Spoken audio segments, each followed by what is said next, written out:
2024 के सियासी महासमर में बीजेपी ने मैदान में उतरने वाले प्रत्याशियों की दूसरी लिस्ट जारी कर दी है।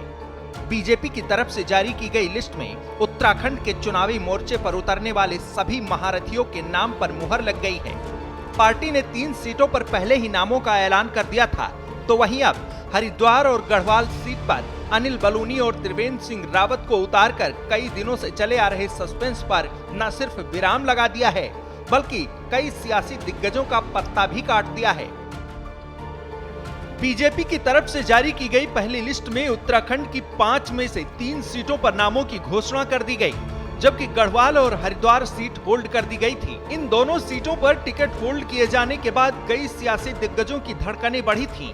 कहा यह भी जा रहा था कि पार्टी गढ़वाल और हरिद्वार की सीट पर इस बार नया प्रयोग कर सकती है, और ऐसा ही हुआ। बीजेपी ने हरिद्वार सीट से पूर्व सीएम त्रिवेंद्र सिंह रावत और गढ़वाल सीट पर अनिल बलूनी को उतारकर कई सियासी सुरमाओं की मुरादों पर पानी फेर दिया है।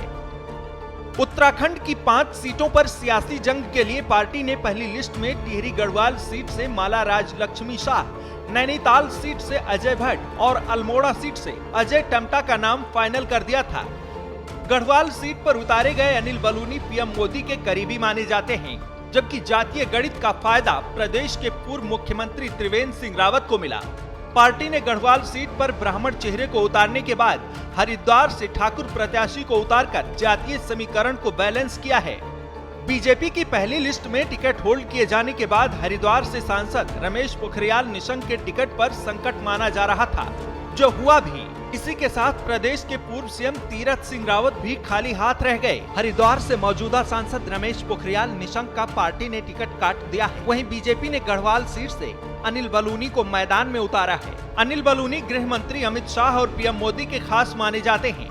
बलूनी पत्रकारिता से सियासत में आए थे। 2002 में उन्होंने कोटद्वार सीट से पर्चा भरा था, लेकिन उनका नामांकन पत्र निरस्त हो गया था। इसके खिलाफ वो कोर्ट गए और सुप्रीम कोर्ट के आदेश पर 2004 में कोटद्वार सीट से उपचुनाव लड़ा, लेकिन हार गए थे। इसके बाद भी बलूनी पार्टी में सक्रिय रहे। निशंक सरकार में वन एवं पर्यावरण सलाहकार समिति के उपाध्यक्ष पद पर रह चुके हैं। 2014 में केंद्र की मोदी सरकार बनने के बाद भाजपा के राष्ट्रीय मीडिया विभाग के प्रमुख पद पर हैं।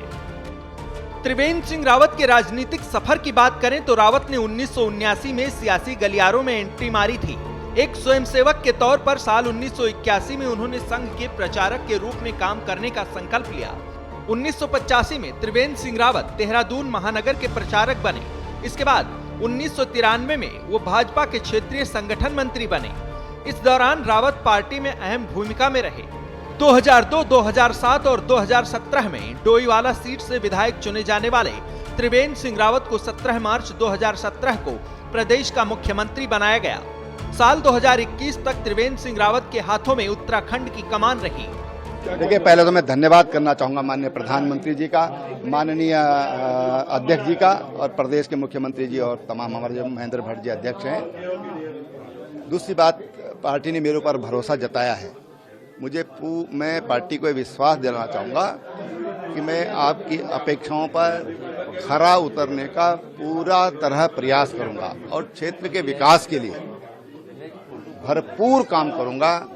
ये मैं अपने नेतृत्व को भी विश्वास दिलाता हूं और हरिद्वार की जो जनता है उसको भी आश्वस्त करूंगा। उत्तराखंड की 5 सीटों पर बीजेपी ने समीकरणों के हिसाब से सियासी महारथियों को उतारकर चुनावी जंग का ऐलान कर दिया है। पार्टी लगातार 2 बार से उत्तराखंड में जीत हासिल करती आई है और एक बार फिर से क्लीन स्वीप कर हैट्रिक पर निगाहें जमा रखी हैं। देखना दिलचस्प रहेगा कि बीजेपी का ये दांवपेच उत्तराखंड की सियासत में इस बार कितना कामयाब होता है। श्रेष्ठ उत्तराखंड पर खबरों से जुड़े रहने के लिए चैनल को सब्सक्राइब करें, बेल आइकन दबाएं और देखते रहें श्रेष्ठ उत्तराखंड।